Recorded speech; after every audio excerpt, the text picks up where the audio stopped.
네, 오늘 말씀은 전도서 12장 1절부터 10절까지 말씀입니다. 전도서 12장 1절부터 10절 우리 같이 교독하도록 하겠습니다. 네, 교독하면 두 번째 부분은 소리가 너무 작아서 잘 안 들리긴 하는데 하여튼 그래도 교독하겠습니다. 젊을 때에 너는 너의 창조주를 기억하여라. 고생스러운 날들이 오고 사는 것이 즐겁지 않다고 할 나이가 되기 전에 해와 빛과 달과 별들이 어두워지기 전에 먹구름이 곧 비를 몰고 오기 전에 그렇게 하여라. 그때가 되면 너를 보호하는 팔이 떨리고 정정하던 두 다리가 약해지고 이는 빠져서 씹지도 못하고 눈은 침침해져서 보는 것마저 힘겹고 비는 먹어 바깥에서 나는 소리도 못 듣고 맷돌질 소리도 희미해지고 새들이 지저귀는 노랫소리도 하나도 들리지 않을 것이다. 높은 곳에는 무서워서 올라가지도 못하고 넘어질세라 걷는 것마저도 무서워질 것이다. 검은 머리가 팥뿌리가 되고 원기가 떨어져서 보약을 먹어도 효력이 없을 것이다. 사람이 영원히 쉴 곳으로 가는 날 길거리에는 조객들이 오간다.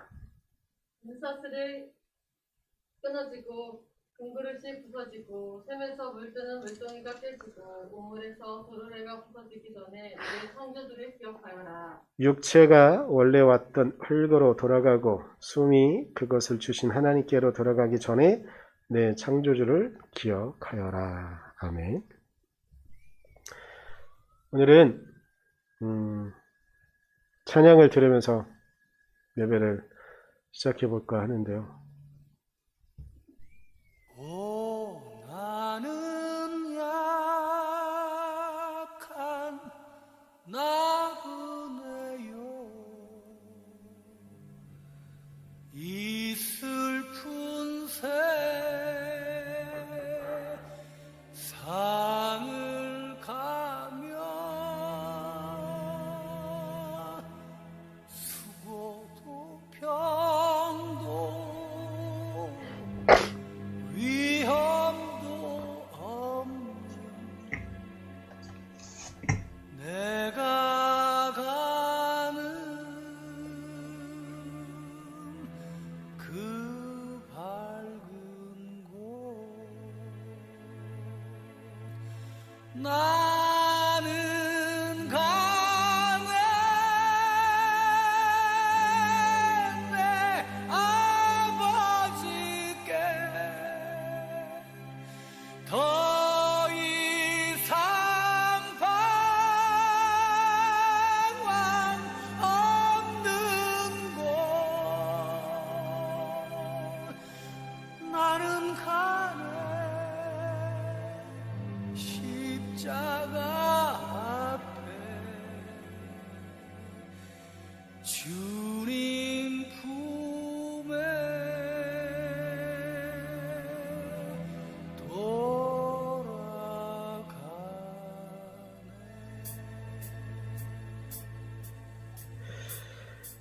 이번 주 월요일에 지난주 월요일에 한 목사님께 얘기를 좀 목사님과 대화를 나누다가 한 자매가 하나님 품으로 돌아갔다는 소식을 들었습니다. 물론 저는 얼굴도 모르고 이름도 모르는 그런 자매인데 목사님이 평상시에 그 자매를 두고 기도를 좀 해달라고 말씀을 하셔서 몇 가지 사정들을 좀 들었던 기억이 떠오르게 됐습니다. 이 여인은 올해 딱 40살이 되어서 하나님 품으로 갔고요. 이번 달 초에 죽음을 맞이했습니다. 이 여인은 작년에 기도를 부탁하면서 말씀하실 때 암을 앓고 있어서 암은 얼핏 기억하기로는 무슨 암이었는지 후대암이었나 유방암이었나 이렇게 기억을 하고 있었었는데 지난주에 말씀을 드리면서 후대암이었구나 다시 좀 떠올리게 됐습니다. 근데 이 여인이 왜 후대암에 걸렸냐면 목사의 말씀을 좀 들어보면 동생이랑 함께 이 여인은 이 자매는 5살 그리고 동생은 3살 때 남산에 둘이 벌어졌대요. 부모님부터 버려져서 이 동생과 함께 고아원에 들어가게 됐고 고아원에서 힘겹게 살았겠죠. 거기에서 이제 남자를 만나서 남편과 결혼을 하게 됐는데 이 여인이 왜 흑암에 걸렸냐면 남편이 바람이 난 거죠. 바람이 났는데 자신이 이제 살이 좀 찌고 이래서 남편이 자신을 떠나서 바람이 났다는 생각을 좀 하게 돼서 어디서 그런 얘기를 들었는지 모르겠는데 담배를 피우면 살이 좀 빠진다는 얘기를 듣고 그때부터 담배를 엄청나게 피웠고 그래서 담배 때문에 흑암이 걸렸다고 하더라고요. 암이라는 게 한 곳에 머무르지 않고 암세포가 이리저리 전이가 되는 거니까 작년에 목사님 그리고 사모님이 저희들에게 기도를 부탁하실 때는 나중에 작년 연말쯤에도 경과를 말씀해 주셨는데 그 수술은 다 마무리가 됐어요. 근데 올해 초에 다시 재발이 돼서 다시 기도를 부탁하셨었는데 남편은 교회 가는 거 엄청 반대하고 하긴 했지만 그래도 이 자매가 교회에 와서 많은 위로를 받고 이렇게 돼서 앞으로 계속 오게 되어졌다 이렇게 말씀을 들었다고. 그리고 지난주 월요일에 말씀하시는데 다시 이제 이렇게 저렇게 회상하면서 말씀하시고 그리고 저도 제가 저희 교회에서 작년에 동백꽃 필 무렵 올해 초였나요? 작년이었나? 그거 드라마 얘기 많이 하고 했었었는데 드라마를 추천하신 분이 목사님이셨거든요. 근데 동백꽃 필 무렵 딱 이 자매 이야기를 하는데 동백꽃 필 무렵에 딱 동백이 같더라고요. 드라마는 해피엔딩으로 끝났지만 이 자매는 그 드라마의 주인공의 인생의 배경을 그대로 너무 힘들고 그렇게 살아왔던 것이죠. 이 이야기를 들으면서 정말로 영혼 구원을 해야 되는 거구나라는 생각이 좀 간절히 들고 있었어요. 이 여인은 작년에 모든 교인들 앞에서 세례를 받고 교인들이 축하해주면서 꽃다발을 전해주고 이렇게 했었었는데 그때 그렇게 하염없이 울었다고. 자신이 이 땅에 살면서 그렇게 모든 사람부터 축하받고 모든 사람으로부터 이게 자신이 그렇게 사랑받고 있다는 걸 처음 알았다고 하면서 그렇게 울었다고 하시더라고요. 우리 인간은요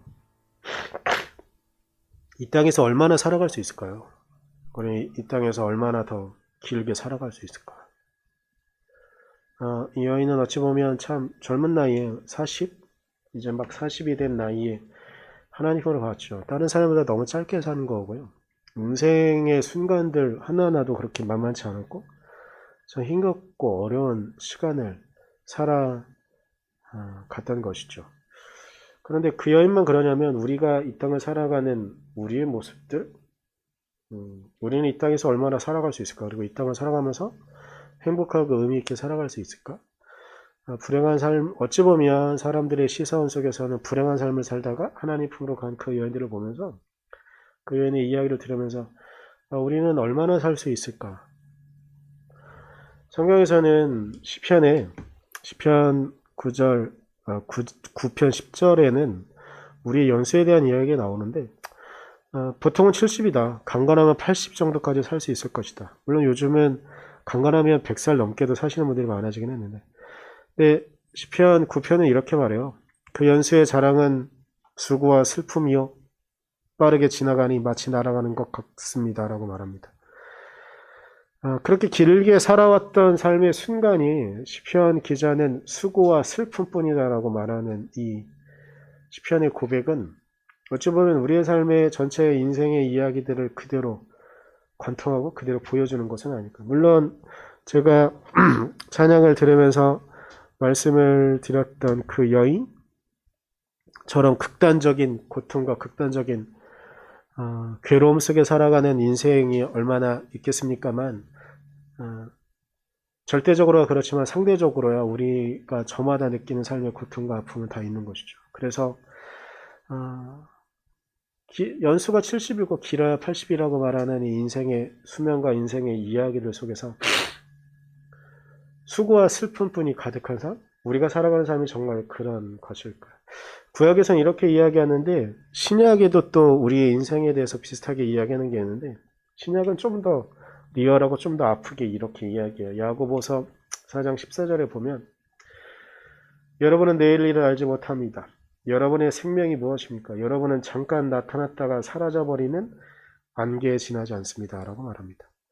우리의 인생이라는 건 어찌 보면 새벽에, 그러니까 하루의 일과라고 비교해 본다면 새벽에 잠깐 쉬었다가 사라지는 안개와 같다고 말하는 이 야고보서의 이야기는 우리의 인생이 얼마나 더럽고 우리의 인생이 얼마나 의미가 없는가를 말해주고 있는 그런 부분인 것처럼 보입니다. 그럼 여기서 하나 의문이 드는 게 있는데 성경이 인간을 약하게 보는 것 같습니다. 그러면 이것이 우리에게 이 부분만 계속 강조하다 보면 우리는 인간은 약하니까 너네 무조건 하나님을 믿어야 돼. 이런 전제를 깔기 위해서 이런 말들을 하는 것일까? 저는 그렇게 보지 않습니다. 오히려 우리의 실체를 더욱더 리얼하게 드러내는 것은 아닐까. 우리가 인생을 열심히 살아가지만 이 땅의 축복과 이 땅의 복을 누리면서 살아가기를 소망하지만 그것대로 살아가는 것이 결코 쉽지 않음을 나타내는 이야기는 아닐까? 오히려 우리의 실체를 드러내므로 우리를 더 건강하게 만들어 줄 수 있는 것은 아닐까? 더불어 시편 39편 4절에는요. 이렇게 간구하며 기도해요. 주님 알려주십시오. 내 인생의 끝이 언제입니까? 내가 얼마나 더 살 수 있습니까? 나의 일생이 얼마나 덧없이 지나가는 것인지를 말씀해 주십시오. 오히려 우리의 인생의 덧없음을 이야기하면서 그 이야기를 하나님 알려주십시오라고 간구하고 기도하는 것이죠.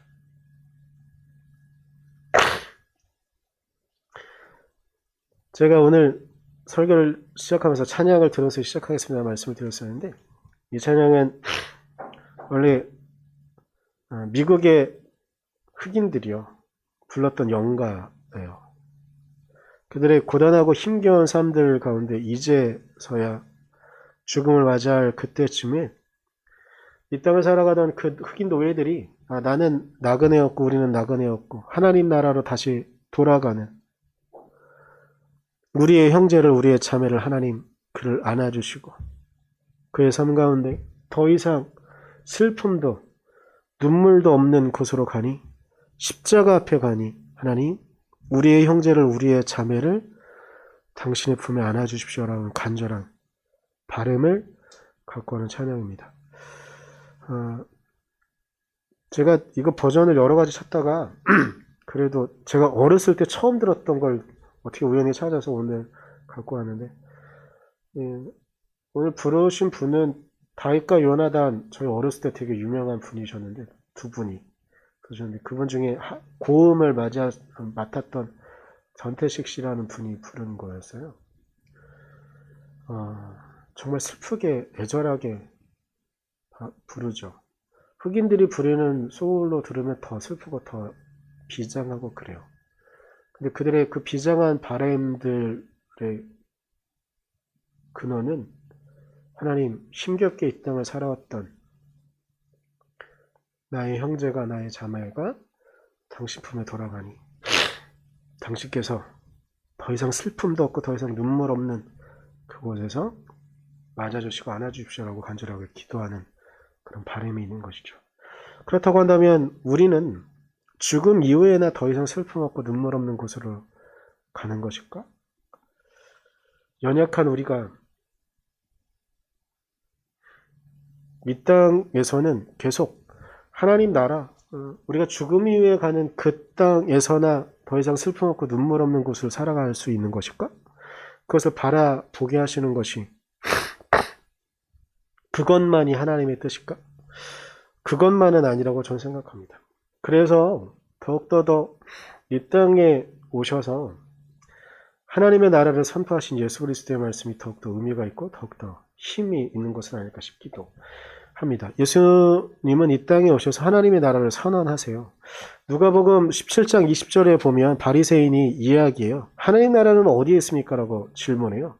그런데 그 질문에 예수님은 21절에 이곳에도 있고 저곳에도 있다고 너희들 이렇게 수없이 떠들는데 21절 후반부에 단호하게 이렇게 말씀하세요. 보아라, 하나님의 나라는 너희 가운데 있다라고 말씀하시거든요. 이것을 하나님 나라의 선언이라고 우리는 보통 고백하고 이야기해요. 무엇이냐면 우리가 이제 이 땅 가운데 하나님의 나라를 살아간다는 것이죠. 예수 그리스도의 복음의 능력은 우리가 힘겹게 살아가는 그 이 땅 가운데 하나님의 나라를 우리가 살아갈 수 있다고 말하는 것이거든요. 지난주에 그 자매 이야기를 들으면서 제가 한 2년 전부터 설교 노트에다가 써놨다가 계속 못 쓰고 있었던 그 짧은 노트가 떠올랐어요. 그래서 그걸 오늘 이번 주에 말할 수 있겠구나 싶었는데 인간은 누구나 죽어요. 인간은 누구나 죽거든요.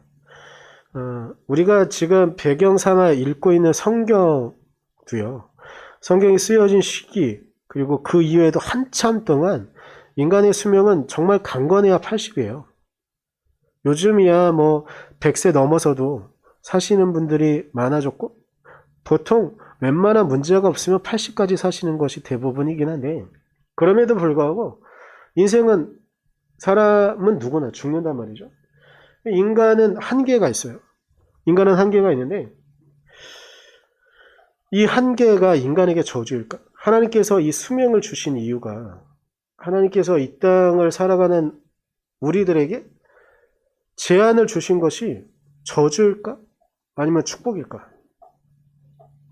근데 저는 하나님께서 우리에게 제한되어져 있는 삶을 주시기에 우리는 이 짧은 순간 가운데 무엇을 해야 된다라고 생각하는 것, 어떤 목적을 갖고 살게 하시는 것, 이 땅을 살아가는 간절한 의미를 더욱더 주시는 것은 아닐까? 우리가 만약에 영원히 살아간다고 한다면 이 인생의 목적을 이루기 위해서 우리가 열심히 노력할 필요가 있을까? 물론 예전에는 저희 어머니 때만 해도 정말 100년 사는 게 소원이었던 제가 어렸을 때 기억나는 것들이 있는데 아주 순진했을 때 초등학교 저학년 때 어른들이 막 그랬어요. 그때는 TV나 이런 것도 많지 않았기 때문에 어른들의 말이 참 많은 지혜를 저희들이 줬거든요. 근데 그 중에 하나 뭐냐면 추석에 보름달을 보고 기도하면 소원이 이루어진다. 이런 말씀들을 어른들이 하시는 거예요. 그래서 제가 어렸을 때 한 3학년인가 4학년쯤에 이걸 실제로 그날 밤에 몰래 엄마 몰래 단칸 새방이랑 어머니랑 누나랑 같이 잠을 자던 그 집이었었는데 단칸 새방에서 몰래 나와서 보름달을 하늘을 보면서 제가 이렇게 달을 보면서 빌었어요. 우리 엄마 100년까지 살게 해주세요. 근데 그때 우리 엄마 건강하게도 이 말을 해야 됐었는데 건강하다는 말을 못해서 그런지 저희 어머니 80이 넘으셨거든요. 참 많이 치매나 이런 여러 건강의 어려움으로 겪고 계신 걸 보면서 들긴 하는데 그런 것 같아요. 길게 산다는 게 중요한 게 아니라 오래 살더라도 건강하게 사는 것, 병 없이 사는 게 정말 중요하긴 하던데 하여튼 예전의 사람들에겐 80년 이후에 80살 이후의 삶이 잘 그려지지 않았던 거죠. 그리고 그때는 치매가 많지 않았다. 지금처럼 많지 않았던 이유는 인생의 수명이 그렇게 길지 않았었기 때문이기도 하겠죠. 그런데 사람의 인생이 그렇게 영원하지 않기 때문에 건강하거나 이런 것 그때는 기억할 수도 없었고 상상도 할 수 없었던 그때에 길게 살아가는 인생이 중요한 것이 아니라 인간은 짧게 살아가지만 그 짧은 생 중에 목표를 갖고 살아가는 것, 그것에 중요한 의미를 가졌던 것은 아닐까? 제가 오늘 칼럼에도 그리스 로마 신화의 하나 예를 신화 중에 하나를 말씀을 드리긴 써놓긴 했는데 실제로 그리스 로마 신화를 보고 되게 웃긴 게 있는데 뭐냐면 신들이요 인간을 되게 부러워해요. 그리고 인간의 환심을 살려고 되게 많이 열심히 노력을 해요. 그리스 로마 신화에 따르면, 우리가 바라는 그런 어떤 신화에 따르면 웃긴 게, 신이 여자도 있고 남자도 있다는 거 되게 웃기긴 한데, 하여튼간 이 남자 신들은요, 어떻게든지 아름다운 이 땅의 여인들의 마음을 살려고 별 이상한 걸 다 하죠. 그리고 이 땅에 제한되어져 있는 삶을 살아가는 사람들의 환심을 살려고 별 이상한 걸 많이 해요. 근데 그게 왜 그러느냐? 어찌 보면 그리스 로마 신화는 참 풀면 풀수록 지혜가 되게 많이 있는 그런 신화이긴 한데, 가르쳐주는 것은 무엇이냐면, 우리는 영혼을 부러워하지만 오히려 순간을 살아가는 인간이 영혼을 살아가는 신보다 더 위대하다는 것들을 보여주고 있는 그런 부분들이 그리스 로마 신화에 참 많이 담겨 있는 것이거든요. 그런데 우리가 왜 위대할 수 있느냐? 우리는요, 우리가 영원히 살지 못하기 때문에요, 우리의 동역자가 주변에 항상 있어야 돼요. 그리고 우리가 발견한 지혜를 동역자를 통해서 그 동역자가 또 다른 동역자 혹은 승계자가 우리의 지혜를 받아서 넘겨주지 않으면 우리의 지혜는 여기서 끝나요. 그렇기 때문에 우리는 우리 주변에 있는 사람들을 필요로 하는 것이죠. 하나님께서 인간을 창조하신 이유는 무엇이냐? 하나님께서 자기 마음대로 막 인생을 막 아름답게, 아니면 세계, 지구가 혹은 우주가 정말 아름답게 순행하고 움직일 수 있어요.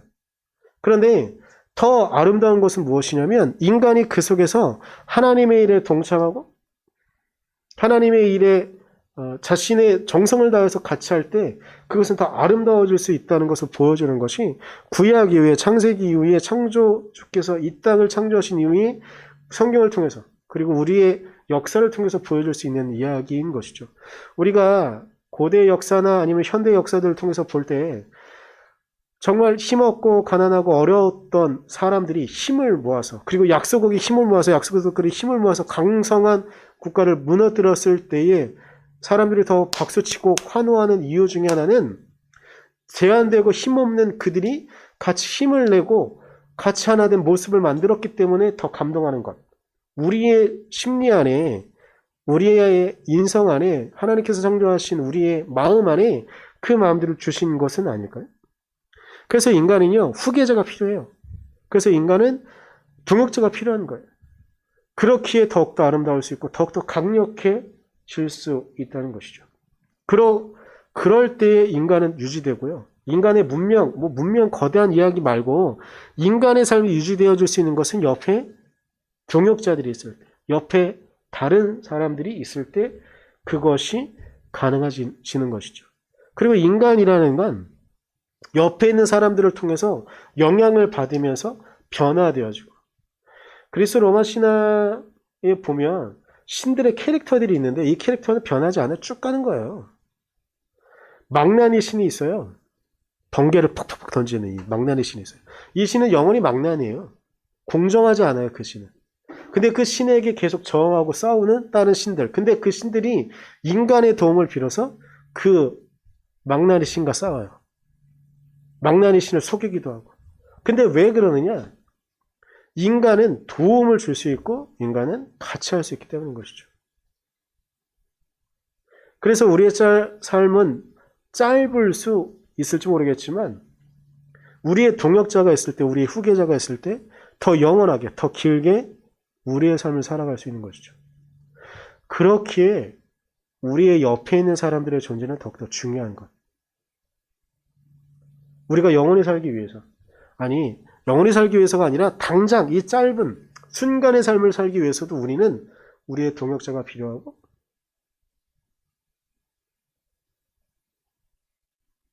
우리의 삶을 계속 유지하게 만들 수 있는 것, 하나님께서 그렇게 우리를 창조하신 것이죠.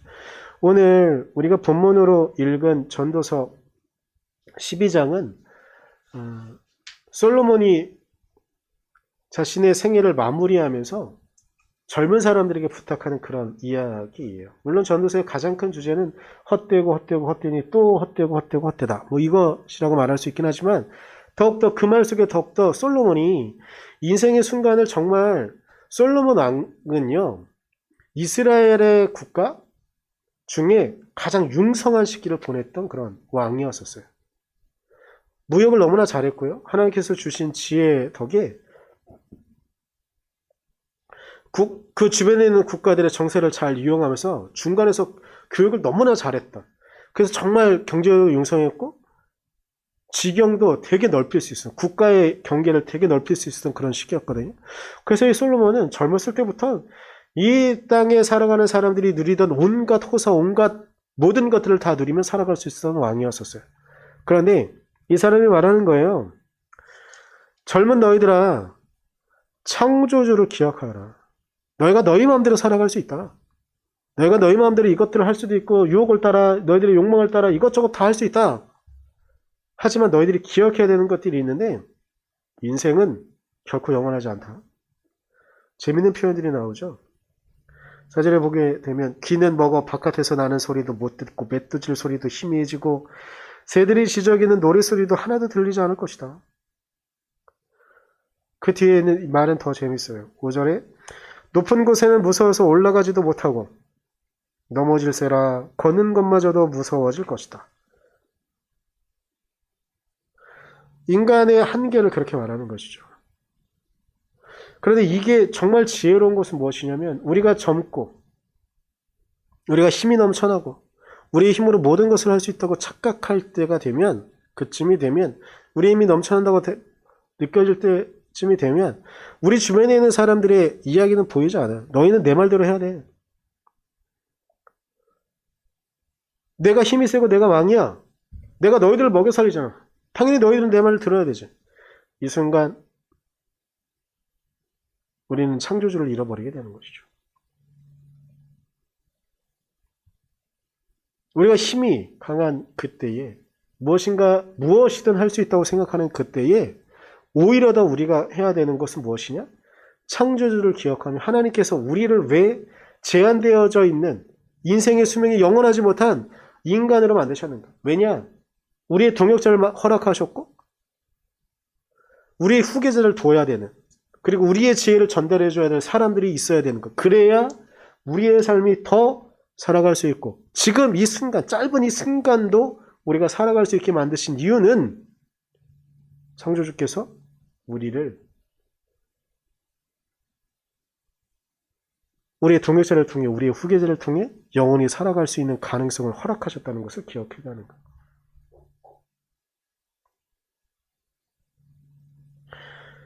그래서 우리는 더욱더 생각하고 더욱더 받아들여야 됩니다.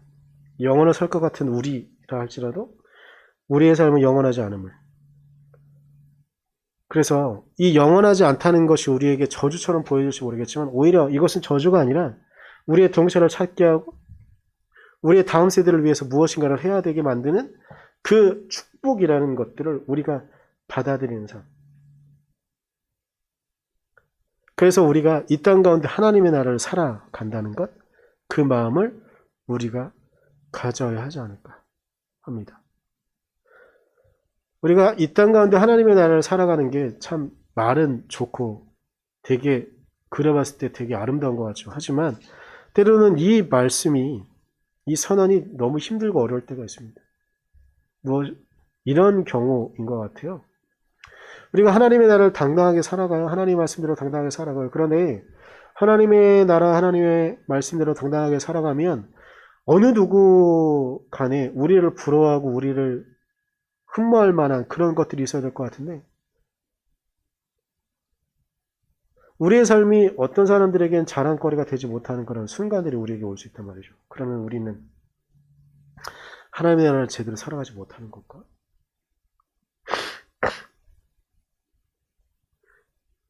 그래서 저는 우리의 삶을 통해서 계속 우리를 위로해 주시는 하나님의 위로를 우리가 만나고 경험할 수 있었으면 좋겠어요. 우리 교회 성도님들께 제가 유튜브로 새벽 말씀들을 묵상하는 그런 가장 중요한 이유는 물론 어느 날은 제가 성경 본문보다 저의 말이 너무 많을 때가 있어서 좀 후회되기도 하는데 가장 기본적으로는 시편 말씀들을 통해서 우리 성도님들이 그 하루의 위로와 하루의 삶을 살아갈 수 있는 말씀들 다만 한 구절이라도 아니 다만 한 단어라도 만날 수 있기를. 그래서 그 짧은 단어가 하루의 영혼의 시간들의 위로가 되어지기를. 그래서 우리를 이끌어주시는 창조주의 그 놀라운 은혜를 경험할 수 있기를 바라는 마음이 좀 있습니다. 바라기는 어느 시간이든지 출퇴근 시간이든지 짧게라도 그 새벽 묵상들을 통해서 우리 성도님들이 위로받고 하나님의 우리를 창조하신 그 하나님의 은혜, 하나님의 도우심을 경험할 수 있기를 바라는 간절한 마음이 있습니다. 그리고 마지막으로 조금은 급하게 하나님 품으로 돌아간 자매가 있습니다. 제가 좀 전에 말씀드리면서 말씀을 안 드렸는데 이 남편이 이 자매가 하나님 품으로 돌아간 이야기를 듣고 교회 가족들이 같이 갔어요. 근데 남편분은 끝까지 교회에 대한 편견, 교회에 대한 생각들 때문에 쓸데없는 걸 요구하고 있다 막 이렇게 해가지고 교회 목사님이나 사모님 그리고 성도님들은 장례식을 기독교식으로 좀 하면 안 되겠느냐 이랬는데 남편이 끝까지 반대해서 절대 그렇게 못했고 세례도 받고 이 여인이 이 자매가 정말 많은 위로를 교회에서 받았음에도 불구하고 기독교식으로 장례를 치르지 못했고 근데 사모님이 그러시더라고요. 그래도 짧게라도 기도하고 예배 형식을 취하지 못했고 짧게 그 자매를 위해서 기도하는 시간이라도 있어서 감사했다고 말씀하셨는데 그렇게 임종 예배도 드리지 못한 이 자매가 하나님 품에서 슬픔도 고통도 없이 온전한 평안을 누리기 그리스도의 품에서 창조주와 함께 평안을 누리기 소망하기도 합니다. 그리고 우리의 삶이 창조주의 품 안에서 평안을 누리는 삶이 되기를 그래서 늘 우리의 삶을 이끌어 주시는 그 창조주가 우리와 함께 하심을 우리가 경험할 수 있기를 소망해 봅니다. 우리 이 시간 잠깐 기도했으면 좋겠습니다. 우리의 삶이 얼마나 더덥고 힘들고 어려울 수 있습니다. 하지만 우리의 삶을 영원으로 이끄신 하나님의 은혜가 있다고 저는 믿습니다. 그 하나님의 은혜를 우리가 묵상하며 우리가 하나님 품 안에 살아가겠습니다. 우리가 창조주와 더불어 살아가겠습니다. 이 고백을 우리 이 시간 잠깐 같이 하도록 하겠습니다. 기도하겠습니다.